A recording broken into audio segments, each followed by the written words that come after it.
ಒಡೆದ ಹಡಗಿನ ಪರದೇಶಿಯ ಹುಡುಗ.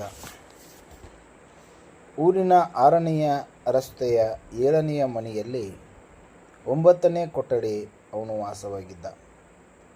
ಯಾರು ಕೇಳಿದರೂ ನಾನು ಪರದೇಶಿ ಅನ್ನುತ್ತಿದ್ದ. ಅವನ ಚೆಹರೆಯು ಅವನ ಮಾತಿಗೆ ಹೋಲುತ್ತಿತ್ತು. ಊರಿನ ಮಂದಿಯ ಯಾವ ಚೆಹರೆಯೂ ಅವನಿಗೆ ಹೋಲಿಕೆ ಆಗುತ್ತಿರಲಿಲ್ಲ. ಹೀಗಾಗಿ 6ನೆಯ ರಸ್ತೆಯ 7ನೆಯ ಮನೆಯ 9ನೇ ಕೊಠಡಿಯಲ್ಲಿ ವಾಸವಾಗಿರುತ್ತಿರುವ ಅವನು ಖಂಡಿತವಾಗಿಯೂ ಪರದೇಶಿ ಎನ್ನಲು ಸಕಾರವಾದ ವಿಚಾರವೂ ಆಗಿತ್ತು. ಊರಿನ ಜನ ಅವನನ್ನು ನೋಡಿದವರೆಲ್ಲ ತಮ್ಮ ಮನೆಯ ಕನ್ನಡಿಯಲ್ಲಿ ತಮ್ಮ ತಮ್ಮ ಮುಖವನ್ನು ನೋಡಿಕೊಂಡು ತಾವೇನಾದರೂ ಅವನ ಥರ ಕಾಣುತ್ತಿದ್ದೇವಾ ಎಂದು ಪರಿಶೀಲಿಸುತ್ತಿದ್ದರು. ಅವನು ಬಂದು ಎಷ್ಟೋ ಕಾಲವಾಯಿತು ಗೊತ್ತಿಲ್ಲ. ಯಾರು, ಏನು, ಯಾವಾಗ ಬಂದೆ ಎನ್ನಲು ಕೇಳಲು ಯಾರೂ ಇರಲಿಲ್ಲ. ಊರಿಗೆ ಬಂದವರನ್ನು ವಿಚಾರಿಸಲು ಊರವರಿಗೆ ಕಾರಣವಿರಲಿಲ್ಲ. ಊರಲ್ಲಿದ್ದವರೆಲ್ಲ ಊರಿನವರೇ ಎಂದು ತಿಳಿದುಕೊಂಡಿದ್ದರು. ಆದರೂ ಅವಳೊಬ್ಬಳು ಅವನನ್ನು ಕೇಳೇ ಬಿಟ್ಟಳು. ನೀನು ಯಾರು, ಯಾವ ಊರು? ಹಡಗು ಕಟ್ಟಿಕೊಂಡು ದೂರದ ದೇಶಕ್ಕೆ ಹೊರಟಿದ್ದ ತಾನು ಕಡಲಿನ ಸುರುಳಿಗೆ ಸಿಲುಕಿ ಹಡಗು ಬಂಡೆಗೆ ಜಪ್ಪಿ ದೋಣಿಯಲ್ಲಿ ತೇಲಿಕೊಂಡು ಬಂದವನು ತಾನು ಎಂದ ಆತ. ಅವನು ಹೇಳಿದ ಆ ಪ್ರಕರಣದಲ್ಲಿ ಒಂದು ಕಡಲು, ಒಂದು ಹಡಗು, ಒಂದು ಬಂಡೆ ಮತ್ತು ಒಂದು ಸುಳಿಗಾಳಿ ಇದ್ದವು. ಅವುಗಳು ಯಾವುವು ಊರಿಗೆ ಬಂದಿರಲಿಲ್ಲ. ದೋಣಿ ಮಾತ್ರ ಊರಾಚೆ ಕಡಲಲ್ಲಿ ಬಿದ್ದಿತ್ತು. ಮತ್ತೆ ಅವನು ಹೊರಡಬೇಕು. ಹೊರಡಲು ಕಡಲಿಗೆ, ಆದರೆ ಹಡಗಿಲ್ಲ.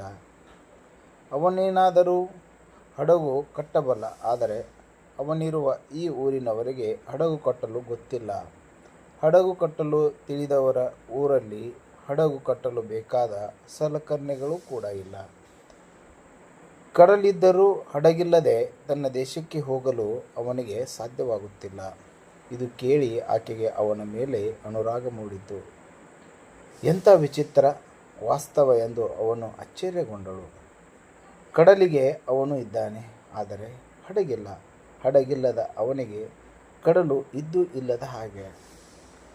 ಅವನ ಜೊತೆ ಪ್ರೀತಿ ಹುಟ್ಟಿದ ಆಕೆ ಅವನನ್ನು ಕೂಡಿಕೆ ಮಾಡಿಕೊಂಡಳು. ಪರದೇಶಿಯನ್ನು ಕೂಡಿದ್ದಕ್ಕಾಗಿ ಅವಳನ್ನು ಮನೆಯವರು ಹೊರಹಾಕಿದರು. 6ನೆಯ ರಸ್ತೆ 7ನೆಯ ಮನೆ 9ನೇ ಕೊಠಡಿಯಲ್ಲಿ ಅವನು ಅವಳು ಸೇರಿ ಕೆಲವೊಮ್ಮೆ ಇಬ್ಬರು, ಕೆಲವೊಮ್ಮೆ ಒಬ್ಬರು ಆಗಿ ಇರುತ್ತಿದ್ದರು. ಒಂದು ದಿನ ನಾನು ಅವನ ಮನೆಗೆ ಹೋದೆ. ಮನೆಯಲ್ಲಿ ಅವನೊಬ್ಬನೇ ಕುಳಿತಿದ್ದ. ನನ್ನ ಧಾರಾಳ ಗುರುತು ಇದ್ದ ಕಾರಣ ನನ್ನನ್ನು ಆದರದಿಂದ ಬರಮಾಡಿಕೊಂಡ. ಕಾರಣವಿಲ್ಲದೆ ಬರುವವರೆಲ್ಲ ತಾವು. ಹಾಗಾಗಿ ಬಂದ ಕಾರಣ ಕೇಳಬಹುದೇ ಎಂದು ವಿನಯಿತವಾಗಿ ಕೇಳಿದ.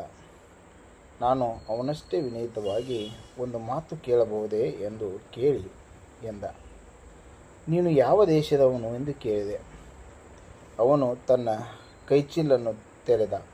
ಅದರೊಳಗೆ ಕೈ ಇಕ್ಕಿ ಹುಡುಕಾಡಿದ. ಚೀಲದಿಂದ ಹೊರಬಂದ ಅವನ ಕೈಯಲ್ಲಿ ಒಂದು ತಗಡಿನ ತುಂಡು ಇತ್ತು. ಅದು ನಾನು ಬಂದ ಹಡಗಿನ ತುಣುಕು. ಇದರಲ್ಲಿ ಯಾವ ದೇಶ ಎಂದು ಬರೆದಿದೆ ನೋಡಿ ಎಂದು ಹೇಳಿದ. ನಾನು ಆ ತಗಡಿನ ತುಂಡನ್ನು ಸುತ್ತಮುತ್ತ ತಿರುಗಿಸಿ ನೋಡಿದೆ. ಮಾಸಲು ಅಕ್ಷರಗಳು ಕಾಣಿಸಿದವು, ಆದರೆ ಆ ಲಿಪಿ ಯಾವುದು ಎಂದು ಗೊತ್ತಾಗುತ್ತಿಲ್ಲ. ನನಗೆ ಗೊತ್ತಾಗುತ್ತಿಲ್ಲ ಎಂದೆ. ನನಗೂ ಗೊತ್ತಾಗುತ್ತಿಲ್ಲ ಎಂದ. ನಾನು ಆಶ್ಚರ್ಯದಿಂದ ಅವನ ಮುಖ ನೋಡಿದೆ. ಅವನು ಅಷ್ಟೇ ಆಶ್ಚರ್ಯದಿಂದ ನನ್ನ ಮುಖ ನೋಡಿದ. ಆದರೆ ಎಂದು ಕೇಳಿದೆ. ನಾನು ನನ್ನ ಅಪ್ಪನಲ್ಲಿ ಹೀಗೆ ಪ್ರಶ್ನೆ ಕೇಳಿದ್ದೆ, ಅಪ್ಪ, ನಾವು ಯಾವ ದೇಶದವರು ಅಂತ. ಆಗ ಅಪ್ಪ ಇದೇ ರೀತಿ ತಗಡಿನ ತುಂಡನ್ನು ತಂದು ಕೊಟ್ಟಿದ್ದ ನನಗೆ. ತಗಡಿನ ತುಂಡಿನಲ್ಲಿ ಮಾಸಲು ಅಕ್ಷರ ಕಾಣುತ್ತಿತ್ತು, ಲಿಪಿ ಗೊತ್ತಾಗುತ್ತಿರಲಿಲ್ಲ. ನನ್ನ ಅಪ್ಪ ತಾತನಲ್ಲಿ ನಾನು ಕೇಳಿದಂತೆ ತಾತನು ತಗಡಿನ ತುಂಡನ್ನು ತೋರಿಸಿದನಂತೆ. ನಿಮಗೆ ನನಗೆ ಆದಂತೆ ಅಪ್ಪನಿಗೂ ಏನೂ ಗೊತ್ತಿರಲಿಲ್ಲ ಎಂದ. ತಾತ ಕೂಡ ಮುತ್ತಾತ ಕೇಳಿದನಂತೆ. ಅದಕ್ಕೆ ಮುತ್ತಾತನು ಕೂಡ ತಗಡಿನ ತುಂಡನ್ನು ತೋರಿಸಿ ಓದು ಎಂದನಂತೆ. ನಮಗೆ ಅಪ್ಪನಿಗೆ ಅದರಂತೆ ತಾತನಿಗೂ ಏನೂ ಗೊತ್ತಿರಲಿಲ್ಲ ಎಂದ. ನಾನು ದೂರದಲ್ಲಿ ಕಾಣಿಸುತ್ತಿದ್ದ ಕಡಲನ್ನು ನೋಡುತ್ತಾ ಕುಳಿತೆ. ಅವನು ಕೈಚೀಲಕ್ಕೆ ತಗಡಿನ ತುಂಡನ್ನು ತುರಿಸುತ್ತಾ ಹೇಳಿದ, ನಾನು ಯಾವ ದೇಶದವರು ಎಂದು ತಗಡಿನ ತುಂಡು ಹೇಳುತ್ತಿಲ್ಲ. ಒಡೆದ ಹಡಗಿನ ತಗಡಿನ ತುಂಡುಗಳಿಗೆ ನೆಲದ ಕುರುಹುಗಳೇ ಸಿಗುತ್ತಿಲ್ಲ. ನಾನು ಅಲ್ಲಿಂದ ಹೊರಟು ಹೋದೆ. ಸಂಜೆ ಅವನೇ ನನ್ನ ಮನೆಗೆ ಬಂದ. ನಾನು ನನ್ನ ದೇಶಕ್ಕೆ ಹೋಗುತ್ತಿದ್ದೇನೆ ಎಂದ. ಎಲ್ಲಿಗೆ, ಯಾವ ದೇಶಕ್ಕೆ ಎಂದು ಅವನನ್ನು ಕೇಳಿದೆ.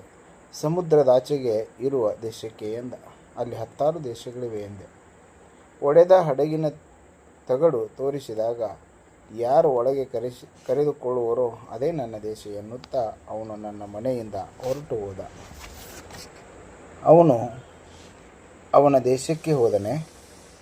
ಅವನ ಜೊತೆಗಿದ್ದ ಅವಳು ಅವನೊಂದಿಗೆ ಹೋದಳೆ?